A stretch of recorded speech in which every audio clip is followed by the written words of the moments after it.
Hello, I'm Pontus Berg, and I would like to entertain you a few minutes with some gross generalization over groups here and the absolutely improbable way that they could finally meet over one topic. So, if we have first the first group, that would be people from the left. In Sweden, in the 70s, you didn't ask an intellectual if they were a communist or not. It would be what kind of a communist they would be.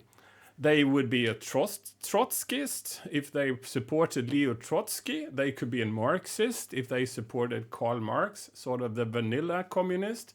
Or they could be a Maoist if they supported Mao Zedong. One of the things that was very predominant with these groups was that they would try to find faults in others who were not sort of pure in thoughts. The way they lived, the way they were thinking, if that wasn't pure enough. So this is sort of a mob pointing out errors in other people's way of thinking and living their lives.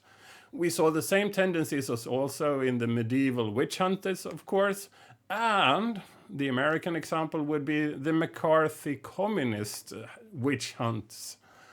Today, people are standing on moral high grounds, posing their good and pure mind, and they are constantly on the lookout for anything that they could label homophobic, racist, sexist, misogyn, and anything that they could find a fault in that they can find a reason to cancel. On the other side of the spectrum, you have the very nationalistic white male, predominantly male here, conservative as in against any change whatsoever. Conservative in a way where change can never be good, it can never mean any progress. It's all bad. It was better before. Way before. So change is a threat. So migration, big threat. Homosexuality, big threat. Any sort of gender fluid aspect of a personality, big threat.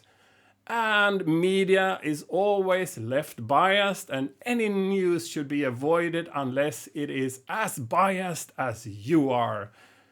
So, facts. That's only the things that correlate with their own view. So, scientists all bought by big pharma or any sort of threatening entity such as that. And for this group's cars are one of the key aspects of freedom.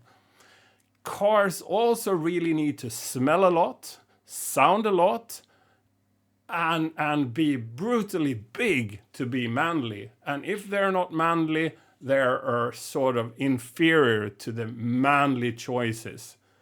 Electric vehicle, that's a massive threat.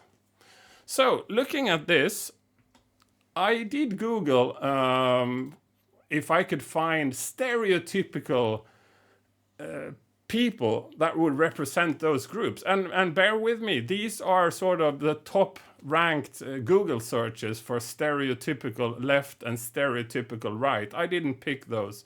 They were the ones that were sort of high in the Google search for the respective groups. And if you look at them, would they ever agree on anything? Probably not. Until now, they have a common enemy. They have Tesla. God, they do hate Teslas, but for very different reasons. The leftists hate Tesla because of Elon Musk, who is now seen as one of the sort of protagonism for right-wing neo-Nazi outbreak across the world, whereas sort of the neo-Nazi right-wing guy hate it because it's threatening their way of life. Teslas is seen as the thing that challenges their manly cars, the sign of freedom. Isn't it peculiar that they could finally agree over something possibly there is a little common ground. Possibly there is a chance of reconciliation between those groups. I think not. Bye bye.